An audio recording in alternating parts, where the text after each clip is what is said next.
Don't say that. No, we're just jamming, waiting for you, buddy.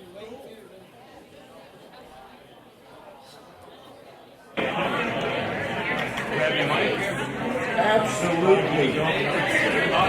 Get everybody's attention for a second, please. First of all, I want to thank everybody for being here today. Really means a lot to me and my family. I know each and every one of you is here due to Ron touching you, and you're touching life at some point in time, one way or the other. Whether he's making fun of you or had a nickname for you or whatever the case was. But I do appreciate it. He would be very happy to see the crowd that we have here today. There's no doubt about that.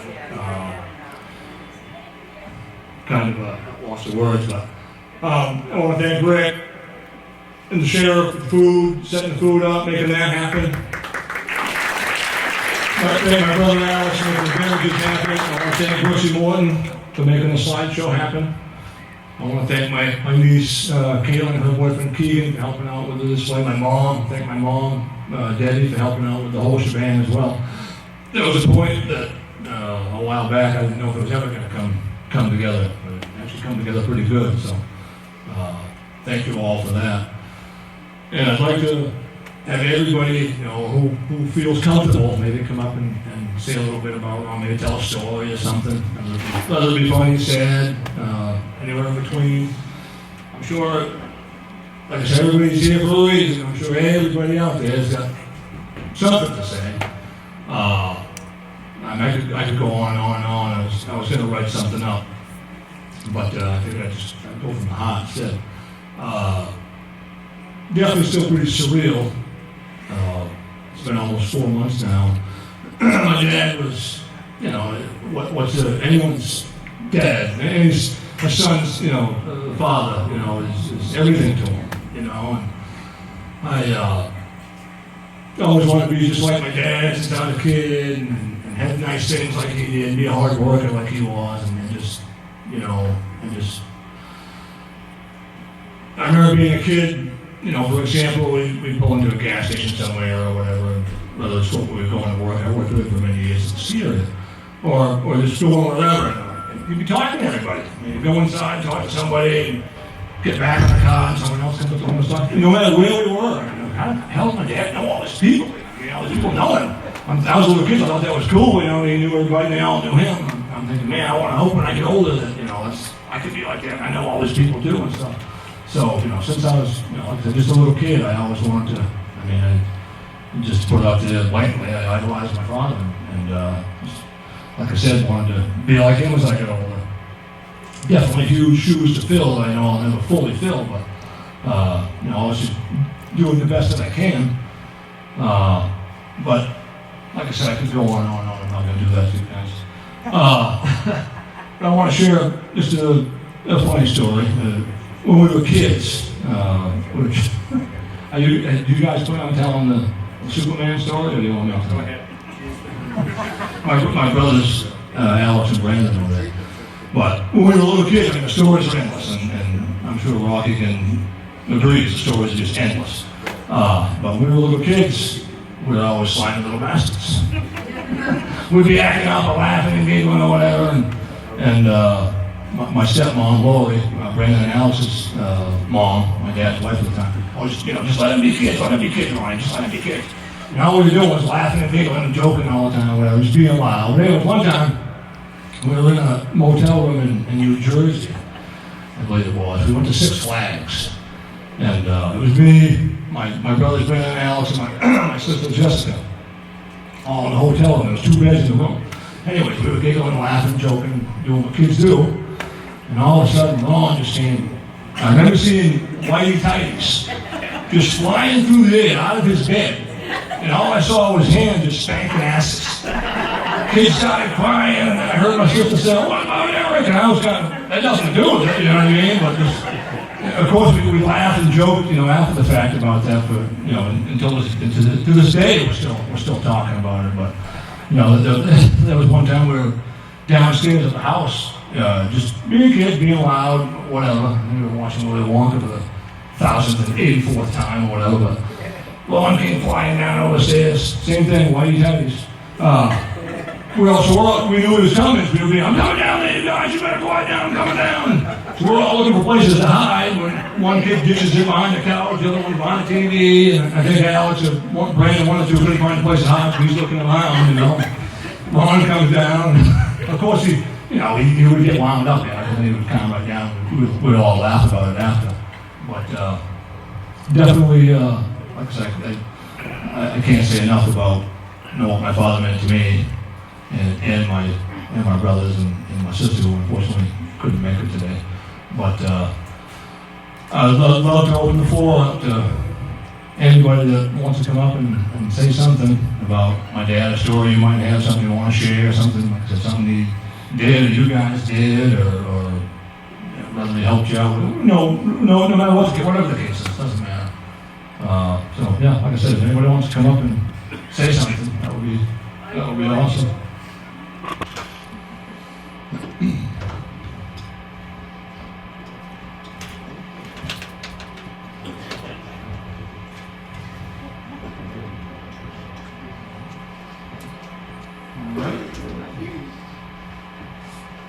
My little brother Ronnie was born on Thanksgiving Day. So we thought he was an extra blessing. And when Mom brought him home from the hospital, my oldest sister Callie pretended that he was her baby. And she nicknamed him Maraschino Cherry. Because he was so sweet. We all loved him dearly, you know. I was the youngest. I was 6 years old when Ronnie was born, so I had been the baby for 6 years. But I was never jealous, never resented him. I loved him with all my heart. I still love him with all my heart. And he became my little sidekick. But because we all spoiled him so much, he could be rotten. And if he didn't get what he wanted, or you didn't do for him what he wanted you to do, he'd get you back. What he used to do to me was, I had all kinds of little collectible, stuffed animals and my miniature porcelain things, all kind of rubber monkey from the zoo. So, I'm gonna go rack your room. Yep, here I go to rack your room. He threatened me with that. Well, he did. He did end up racking my room. He bit a big chunk out of my rubber gorilla from the Rockford Zoo. He shaved my Barbie doll's heads. And he broke my little things that were miniature, my telephone girls, my little raccoons. He pulled the tails off. And he even knocked my shelf right off the wall. So, he got me back for a number of things. And he also loved to antagonize everyone. Everyone. Yeah. He used to get my dad going so bad. And our house went around. And the bathroom had 2 doors, so you could go around. Well, we had a room we called the utility room. Ronnie referred to it as the utility room. But we had a big deep freeze in there behind the door, among other things. And Ronnie would get antagonizing Dad. And we also had a closet on the other side with just a curtain where we kept the ring of washer. Dad would get so mad at Ronnie because he'd antagonize him, so he'd start chasing him. He would get you and Ronnie would start running. He'd go round and round while Ronnie would, when he came into the utility room, slip up onto that deep freeze. So he was behind the door. So our Dad would go running by. And then he'd come out again and then he'd start chasing him again and he'd go into the closet behind the ring of walls. Dad kept going. Dad finally got smart to it after a while and found out all his hiding places. And when Ronnie got older too, he liked being with me and my friends because he thought we were cool. So I did used to take him with me a lot of places. And if I didn't, though, he used to threaten me with things also. And his sense of humor, as you all know, always playing tricks on people, had a name for everyone else. Because I was Rocky Mills, he turned it to Ricky Miller. He'd call me Rick Miller, Ricky Baby, He used to call me up and I'd actually go, yes, please, is this Roxanne Carver? He always had something wise, always picking on someone. And he even kept that sense of humor of his while he was in the hospital.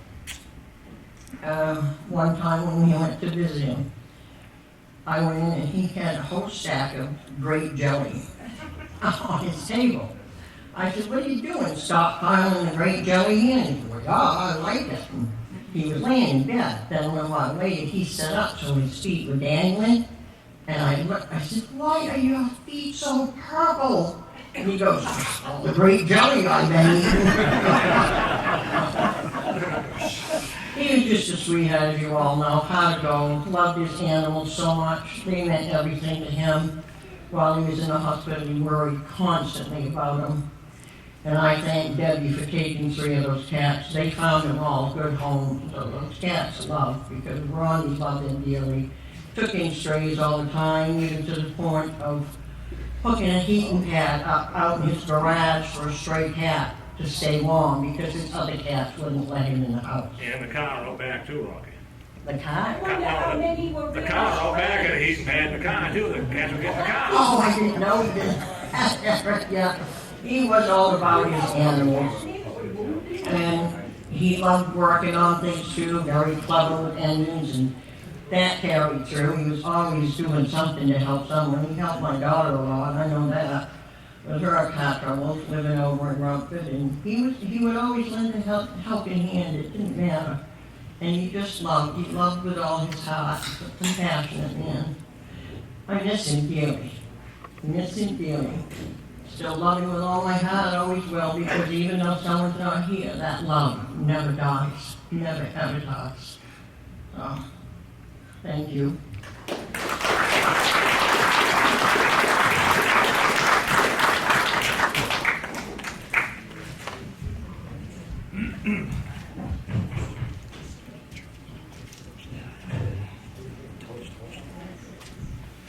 I've got a story to tell. That you do. I do. When I was 8 months pregnant with my daughter, we had just moved into the house on Route 2, and Mr. Mills decided he had to go up to the store to buy a gallon of milk and a loaf of bread. This was like at 3 o'clock in the afternoon. It had to be 4 o'clock, 5 o'clock, 6 o'clock, 7 o'clock, 8 o'clock. He didn't come back. I hear a vehicle pull in, and I said, yeah, Ronnie's here. Well, I didn't expect to see Buster Bean and Joe Wheeler trying to push my drunken husband up over. We didn't have a deck out back. It was just, they were trying to shove him into the house. I opened the door and I said, drop him. I never seen 2 guys run so fast to get the hell out of the door. Ronnie finally makes it in with no help from me, because I would not. He's crawling across the floor on his hands and knees, telling me he's gonna die. I said, you goddamn right you're gonna die. You are gonna die. And he had a big ring of keys, and every chance I picked him up and I'd wing him, and I'd smack him with him, and I'd pick him up and I'd smack him at him again. I left him in the bathroom. He was curled around the toilet. Oh my God, I'm really gonna die. Got up in the morning, he was still laying there. But like I said, Packy and Joe, they knew they didn't want to hang around. They got in their car and they was gone. I could probably tell more, but I'm going to let somebody else have a chance.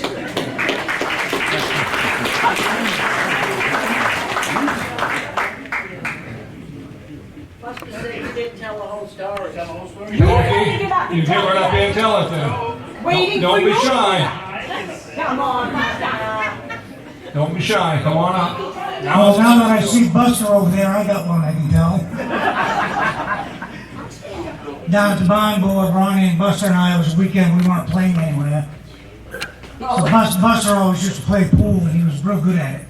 So he used to win me and Ronnie free beers, so we always brought Buster wherever we went. Well, Buster got out there and he was failing. He lost like the first 2 games, he never lost. And so Ronnie and I are standing up at the bar. Ronnie nudges me with his elbows and says, watch this. So Buster's leaned over the pool table. We had about foot of ass crack hanging out.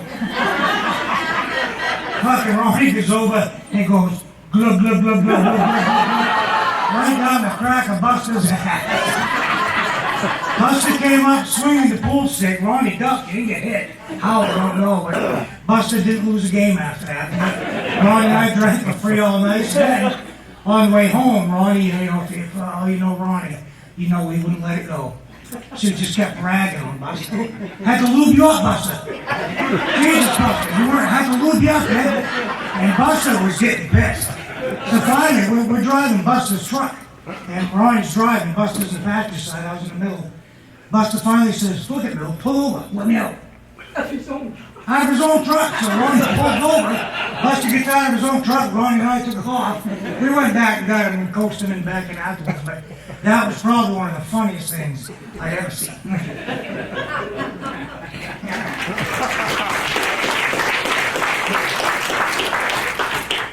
Just had to lube you up, Buster. Turbo shots. Hi, I brought Debbie up here for moral support. So I met Ronnie when I was in kindergarten with Caitlin, his grandmother over there. So we used to like go over and stay at his house a lot. And there's this one time when we had he had a cat named Skylar who he thought was a guy. Up until we found him underneath the porch, pregnant. He's not a guy, I don't think. My favorite memory was when my first time I drove was he had a four-wheeler in the back of his house, and I ran over his foot. Yeah, he probably told that story. That's me. Caitlin got on it, and then she rode around effortless. I told him, hey, you might want to back up. He goes, no, it'll be fine. He backs up like an inch. And I'm like, you might want to go more. He goes, no, it'll be fine. I hop on, I drive. And then next thing I know, I look over and he just starts hopping and hollering and laughing. He's like, oh my God, Alexis, what'd you do that for? He had to ice it that night. That was funny. Another good memory is we had set up a table for lemonade where me and Caitlin definitely overcharged his neighbors to buy some lemonade for us. Yeah. What other memories do we have? I can't even remember. It's so long ago. Oh yeah, the chocolate milk. So we were outside and then we knocked over this big gallon of chocolate milk on his porch. So he went inside, grabbed a bucket of hot water, and then he made us sit out there in the sun, scrubbing off chocolate milk off his porch for an hour. That was the trip, yeah. That's probably all I got.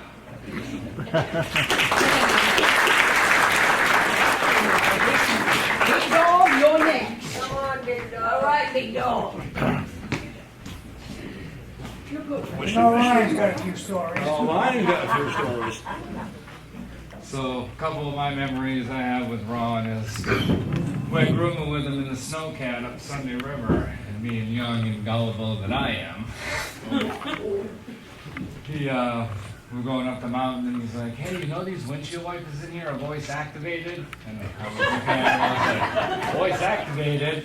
And he's like, white! And on key they would go. And I was like, there's no way these things are voice activated.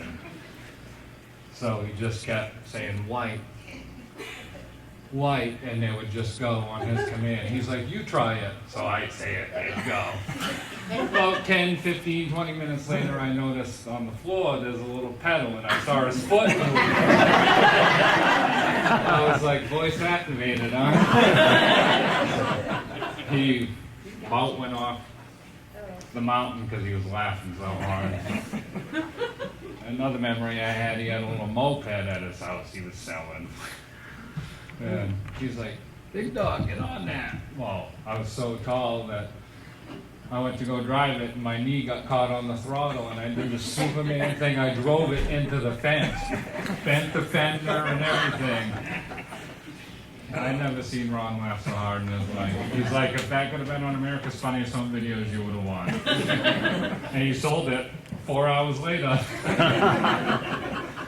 Those are just a couple memories I have with Ron that I'll never forget. What's Red Rocket? Tell them about Red Rocket. Red Rocket. I think it's funny. No, I'll tell you Red Rocket.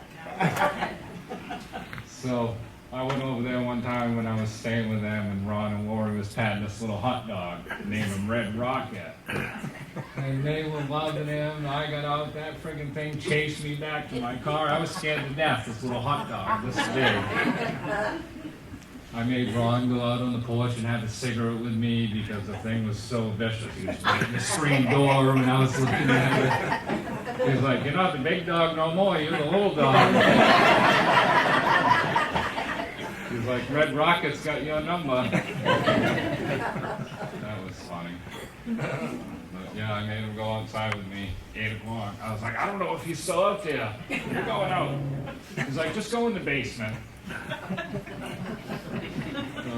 Thanks, Ron.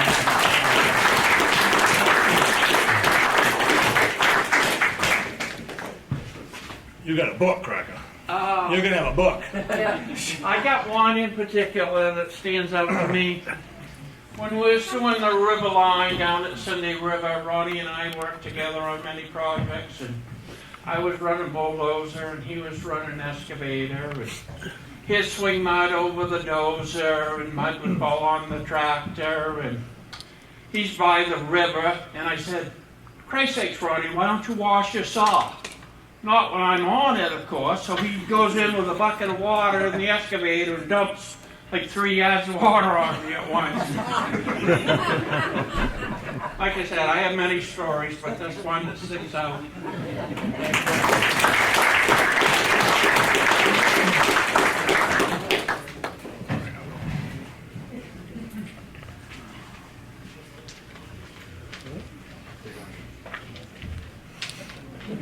So, Big Dog backed into our garage once, and I took the shit for it because I was the first one that Ron saw. So, I was driving home from Auburn maybe when I was probably 16 years old, and my car broke down on the side of the road, my fault. And when Ron looked at the engine, he was like, there's a hole in the fuel pump that's about the size of a dime. How fast were you going? And I was like, I probably 60, I don't know. It's like, you were going faster than that. I never told him the truth until years later. I was like, I was going 105. I fucking knew it!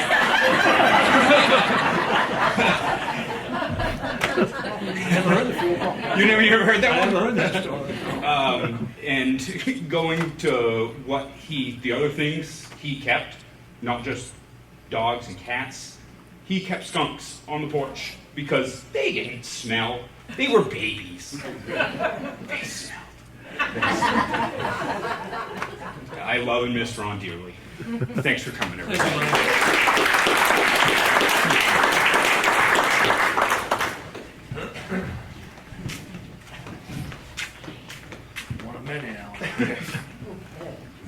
Hi, I'm Al, one of Ron's sons. One story in particular, when I was like late teens, early 20s, I had a white Dodge Dakota. And I was driving with this guy up the Black Mountain. I was going too fast around the corner, and the truck went sideways and I ended up hitting the back of somebody's truck. And big, huge dent in the side of the truck. So I called Ron, and he was up grooming that night. I took a picture of it. He's like, oh yeah, send me the picture. And he's like, oh, that's not that bad. Huge dent in the side of the truck. He gets home that night, he looks at the damage, and he's just like, he was pissed. So he leaves me a note on the counter. He's like, you are done, your truck is done, it's fucked.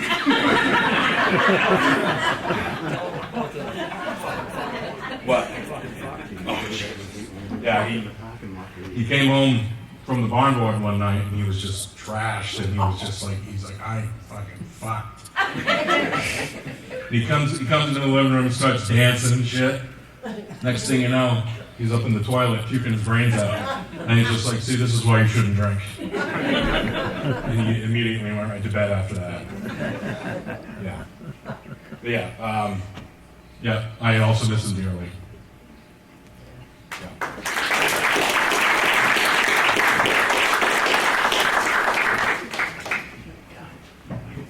I don't want to put you on the spot, but Mr. Kennison, you gotta have something, man. You gotta have something.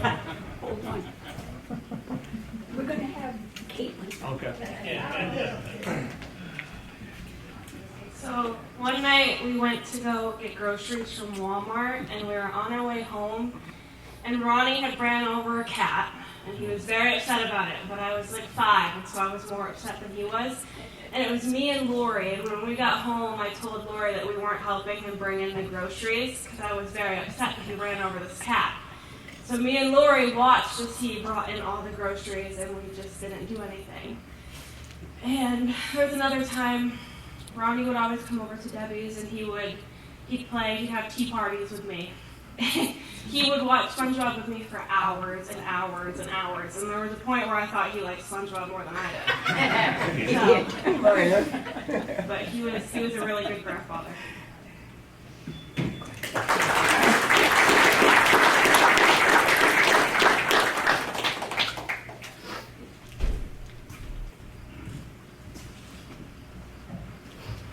No other takers? Not the time to be shy. Not the time to say something. I'll get up. You only live once. Ronnie, back in 1985. He's got the mic. How about this one?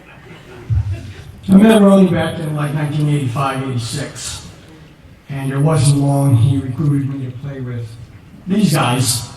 And I gotta tell you, that was a life changer for me. Was playing with the Ball Brothers. And we had more fun, did more stuff. Back when he was living up to Route 2.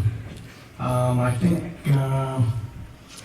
we had practice that night, and a bunch of the guys was going to the countryway. I was in my own car, so I took mine.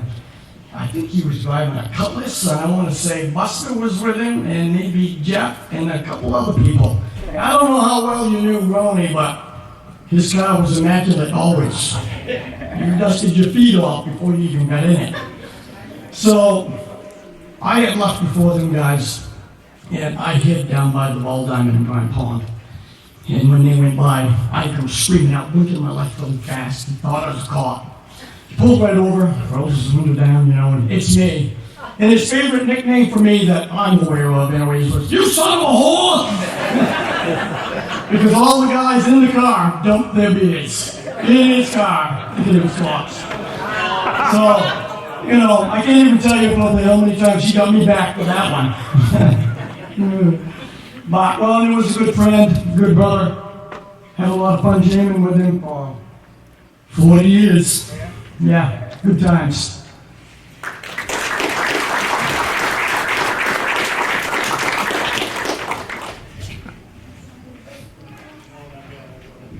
I think for Ronnie, getting to know him was being a small child and him scaring us to death with his face mask that he liked to chase us around the house in. That and pulling us on sleds with a snowmobile and being that fun uncle who we also got mad at for teasing us.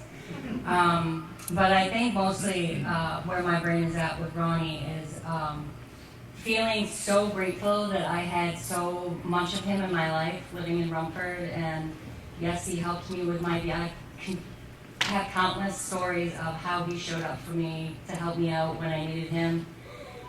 Just giving him a call, he's AAA, I ran out of gas. It was a lot, and he was willing to do it for me. That and between him and my dad, telling me stories back and forth about who was right, about what was wrong with his car. That was infuriating, like I'm gonna do anything about it. But I loved how close they were and the good friendship that they had.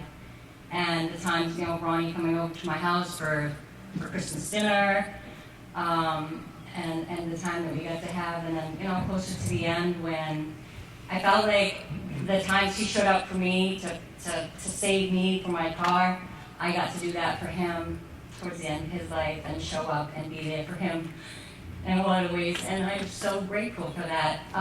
One story, this just pops out to me, but it means a lot to me, but I went to go visit him when he was in the Rumford home, and I had my winter jacket.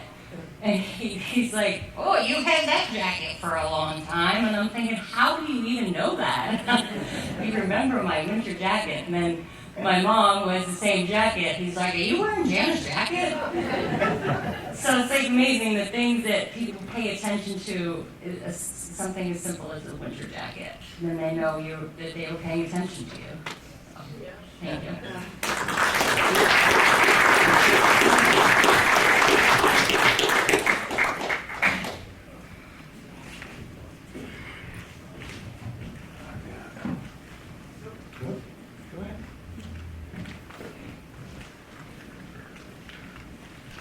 Well, this is kind of a secondhand story that my dad used to tell.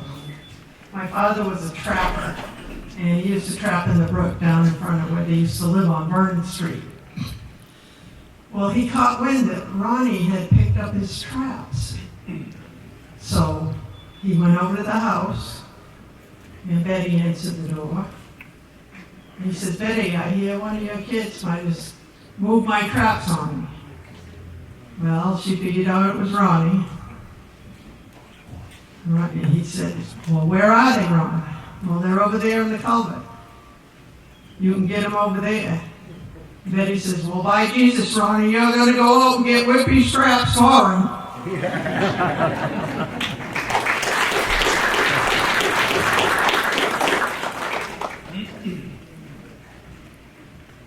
So I've jammed with Ronnie a long time.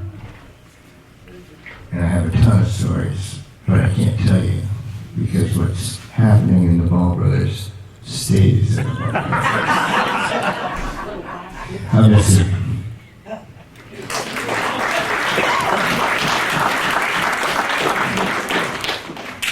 You know what's coming. You Ricky, little bastard, you. All right, I remember. Better be a Mopar story.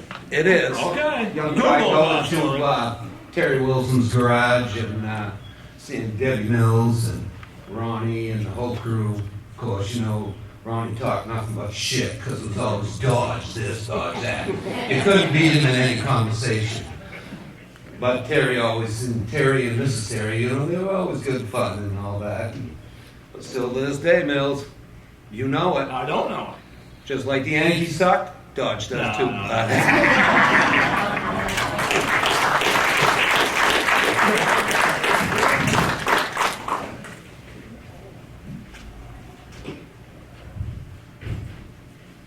There you go. How about the wide turn? Come on. Oh, Josh, you gotta tell that. My old man, he loved that story. I'll tell it. My father lived down the street from a bar. I think it was it Shooters back then or something? Huh? Tommy Guns. Tommy Guns. Well, my good friend Josh was on duty that night, and my father was staggering home because at least he knew enough to walk and not drive. But anyways, Josh saw him, and my dad knew it was Josh. He said, "Oh shit!" He said.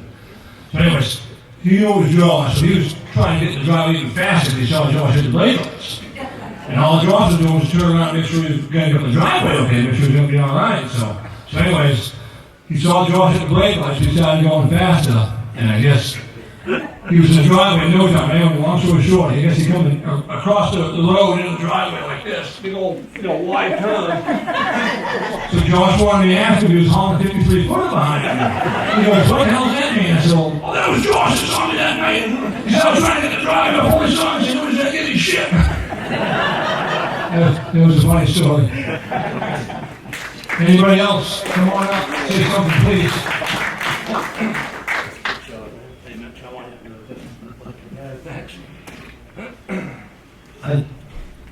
I just want to say that He was a dear friend I met a long time ago.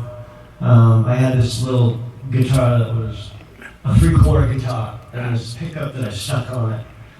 And Ron was the only one that would play with me then. And so we go down there to sell it, and we made the biggest racket you could ever imagine down there. And I remember Debbie, I don't remember what she was saying, but it wasn't good. And, Still isn't. but, we had some good times in the basement over there. And it's like Stevie said, if you let Ronnie, if you did what he said, you were going to be in trouble maybe. Or in one case where Matt Latham, this kid that was working on the mountain, Ronnie said, get in the bucket.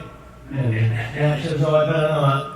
He says, no, get in the bucket and I'll give you a ride. So we got in the bucket, the excavator. Ronnie brought him up where he couldn't get out. And it just started going around and around and around. He must have done it for 10 minutes, it seemed like. But he was a real good guy. I just believe this. I was walking home from Rumford one night up over Falls Hill. It was 1:30 in the morning, and I'm thinking, I gotta get home and get to work, and I was handed myself. And Ronnie Mills pulls over. I couldn't believe it. It was like a godsend. The Ball Brothers had been playing that night, and thankfully, he says, what are you doing out here, Mitch? I said, I'm walking home. And so he gave me a ride all the way home that night, and I'll never forget that. I just want to say, I love you, Ron. Rock on.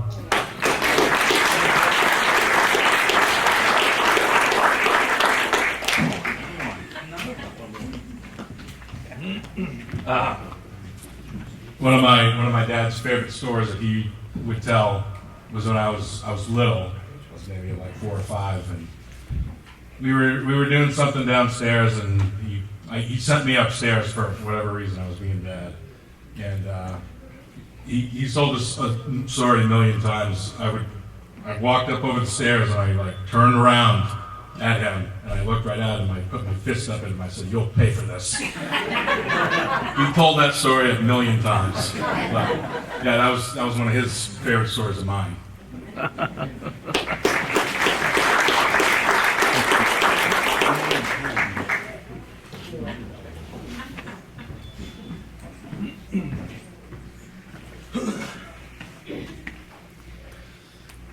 Growing up most of my life, I didn't really have much of a father figure in my life aside from my papa and my grandfather on my mother's side. When I was younger, Ronnie was one of those few people that when I did go out and see him, it was like I'd known him my entire life. I remember one night when he was in the Snowcats up on Sunday River, we got to go out there with him one night, and it was probably one of the coolest experiences I've ever had. He was a special person. He was always one of those people you could pick out of a crowd by the way he talked or his laugh. He always called me Logie Man. I've had that name probably my entire life, but nobody could probably ever say it the way he did. He branded that 100%. I miss him very much. I didn't get much of a chance to see him before he passed, but I know he meant so much to so many people, including myself.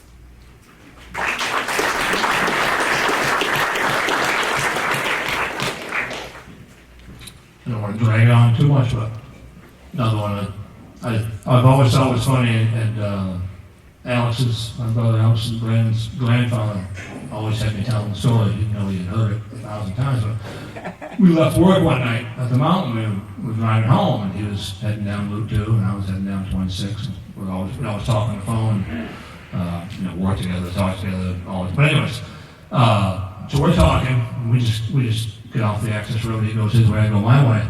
And all of a sudden he goes, yeah, I gotta go back to the garage. I said, why do you go back to the garage? To get my phone. I said, Dad, think about what you just said. Oh, Jesus Christ, I'm talking on my phone. And he started laughing, and I started laughing. It was pretty funny, but Brandon and Alex's grandfather loved to hear that story. Come on over there.